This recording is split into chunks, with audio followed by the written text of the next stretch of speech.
नमस्कार दोस्तों, आशा करता हूँ कि आप सब बहुत अच्छे होंगे। दोस्तों, तुर्की में फिर से कांपी धरती। पांचवी बार भूकंप आने से मचा है हड़कंप। रिक्टर पैमाने पर इतनी मापी गई तीव्रता। तुर्की 5 बार भूकंप आने की वजह से धरती हिली है। रिक्टर पैमाने पर इसकी जो तीव्रता है वो 5.4 मानी गई है। अब तुर्की में आए भूकंप की वजह से 5,000 लोगों की मौत हो चुकी है और ये आंकड़ा लगातार बढ़ती ही जा रही है।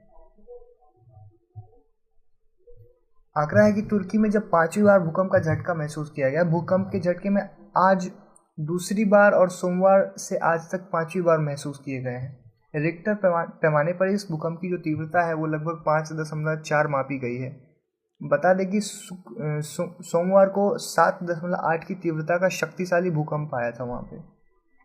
तब से लेकर खबर लिखे जाने तक तुर्की में कुल 5 भूकंप आ चुके हैं और भूकंप की वजह से यहाँ पे मरने वालों की जो संख्या है दोस्तों वो 5,000 है।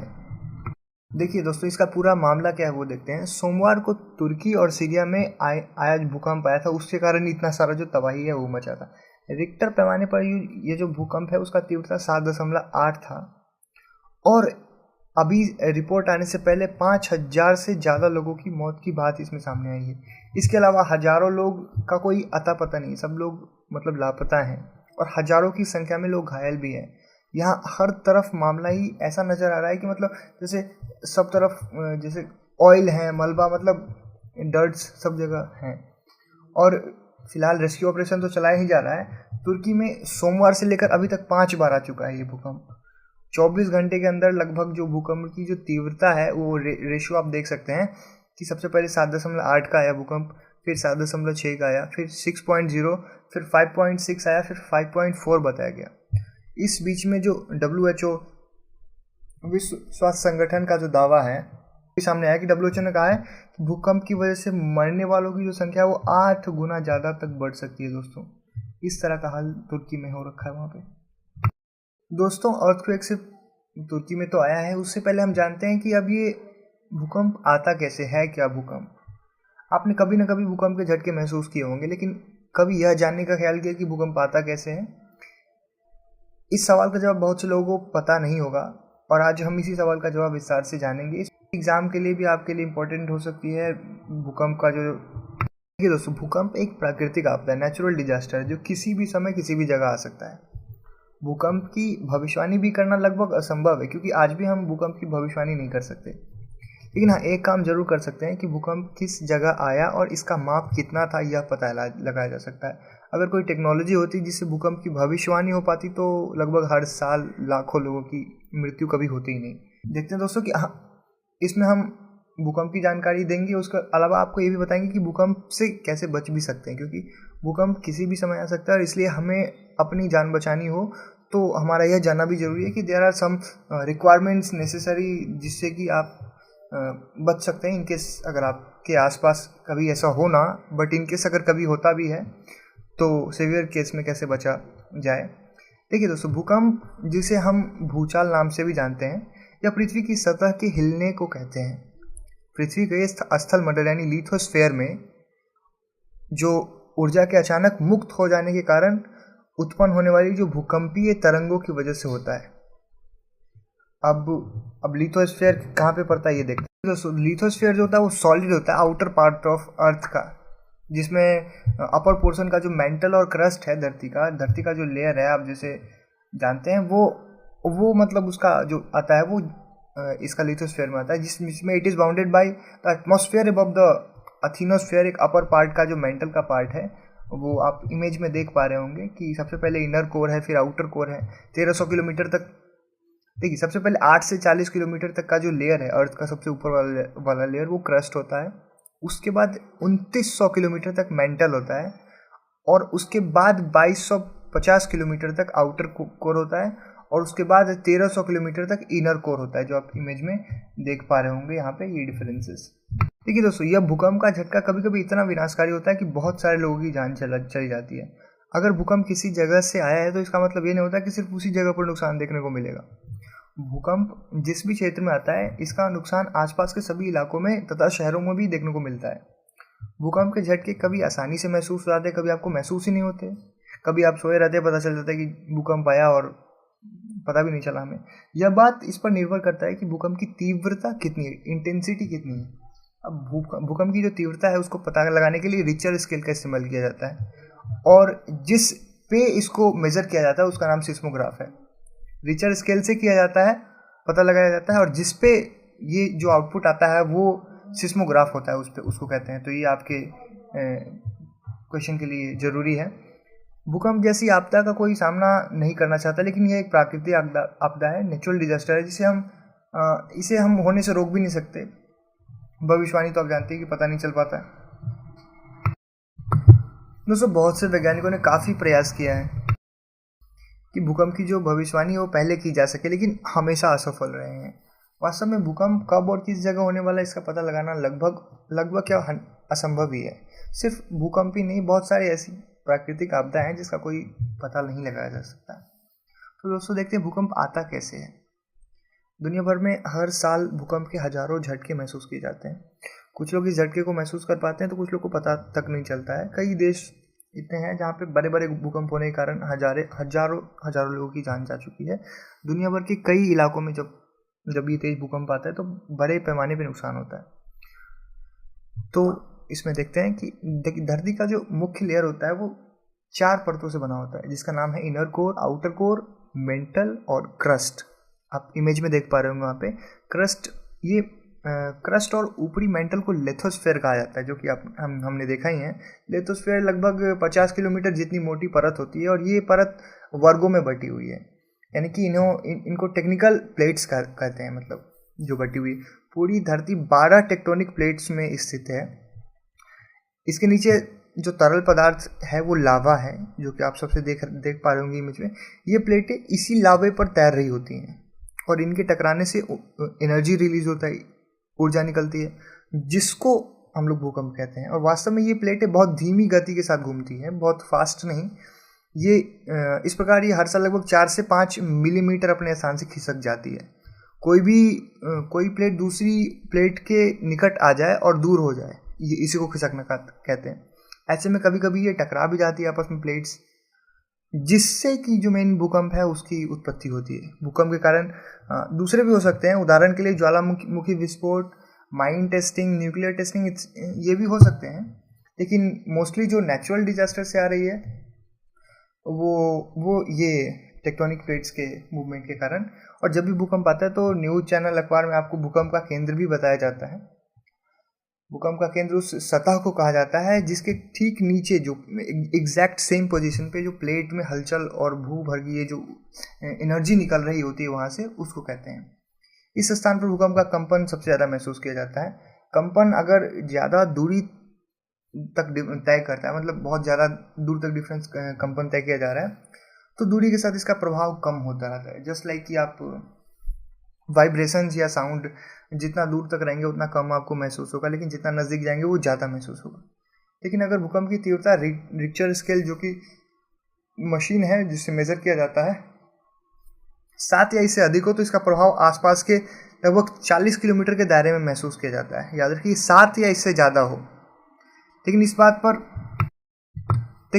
पर भी निर्भर करता है कि भूकंपीय आवृत्ति की दिशा क्या है। अगर आप ऊपर की तरफ हैं, मतलब कि हायर एरियाज में, तो कम मतलब प्रभावित होगा इसका। दूसरे शब्द में ऐसे कहें कि भूकंप की गहराई जितनी ज़्यादा होगी, सतह पर उसकी जो रेशियो है, मतलब जो इंटेंसिटी, तीव्रता है, वो उतनी कम होगी। अब भूकंप तीव्रता का जो मापन है वो देखते हैं कि अब बात करते हैं भूकंप की जो तीव्रता है उसके बारे में। इसका पता कैसे लगाया जाता है? दोस्तों, भूकंप की जो तीव्रता का साधारण मतलब ये है कि इसका प्रभाव कितना है। भूकंप की तीव्रता का पता लगाने के लिए वैज्ञानिक रिचर्ड स्केल का इस्तेमाल करते ही हैं, और रिचर्ड स्केल पर देखा गया कि 5 तक की तीव्रता वाले भूकंप ज़्यादा खतरनाक होते नहीं हैं, मतलब सिंपल नॉर्मल होते हैं।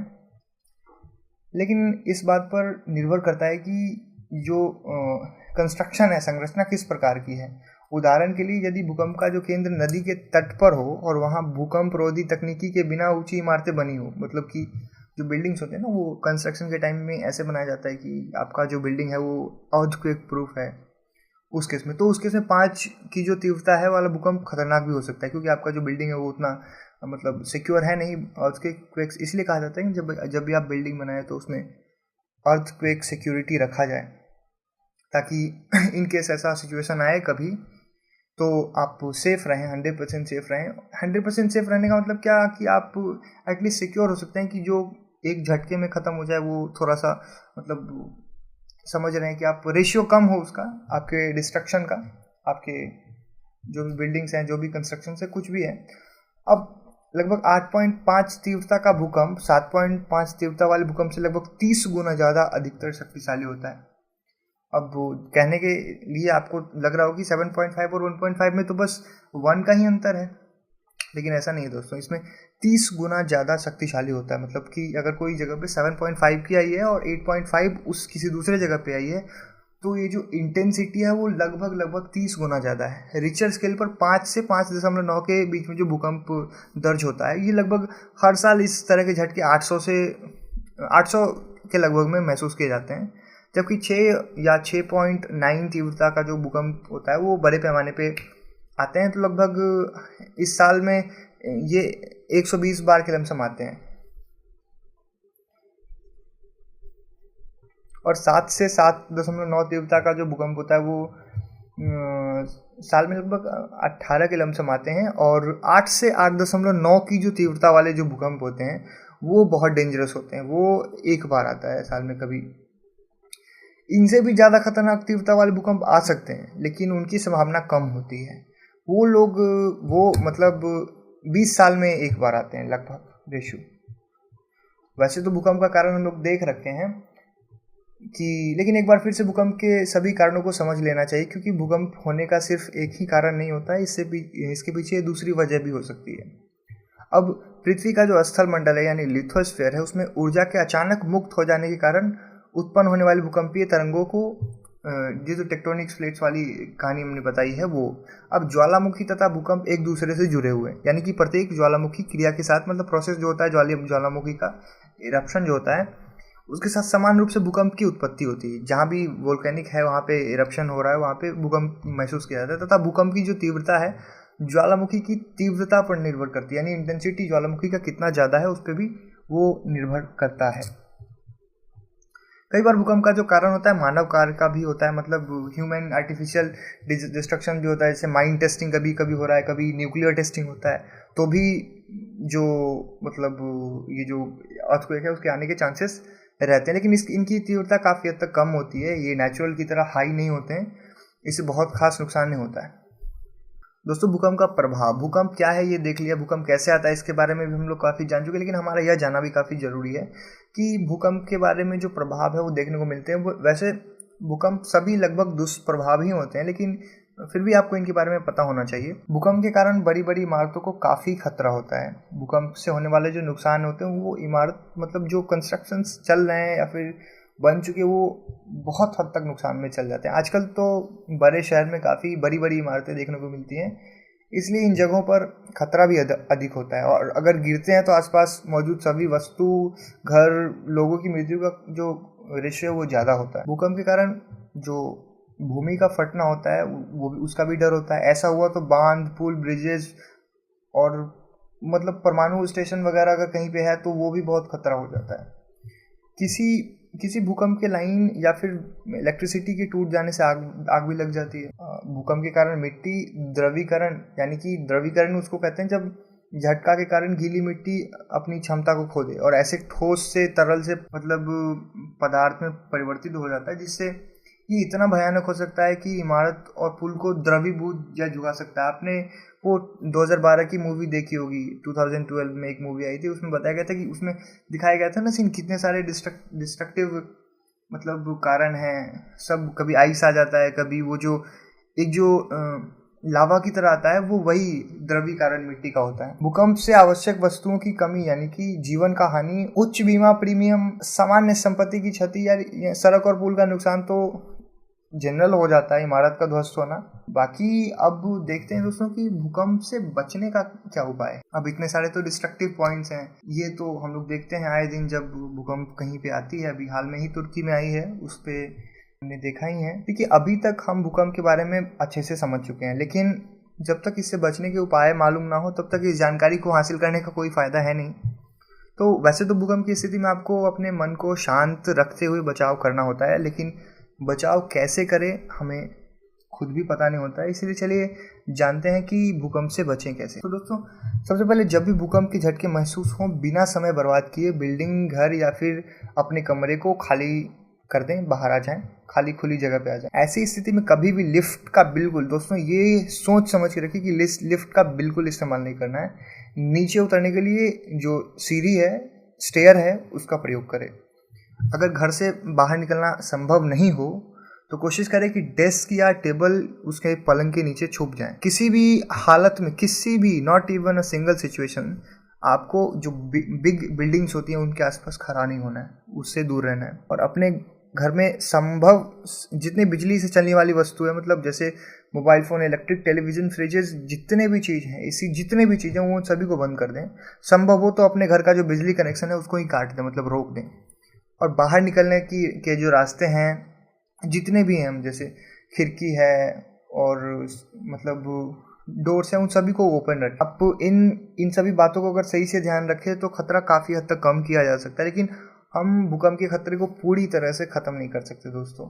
यह हमारे किस्मत पे भी निर्भर करता है कि हम किसी भी गंभीर समस्या से कैसे बचते हैं, क्योंकि नेचुरल डिजास्टर किसी के बस में होती नहीं है, लेकिन हम खुद को बचाने की एटलीस्ट ट्राई तो कर सकते हैं। तो दोस्तों, इस सभी जो जानकारी है उसका कंक्लूजन क्या है? दोस्तों, आज हमने जाना है कि भूकंप क्या है, कैसे आता है। इससे आपको कुछ सीखने को मिला होगा, इस पोस्ट से आपको कुछ जानकारी मिली होगी, इस वीडियो में आपने कुछ समझा होगा। तो आपको अगर मदद मिली है, अगर आप ये इन्फॉर्मेशन शेयर करना चाहते हैं, अगर आपको अच्छा लगा तो इसको शेयर कीजिए।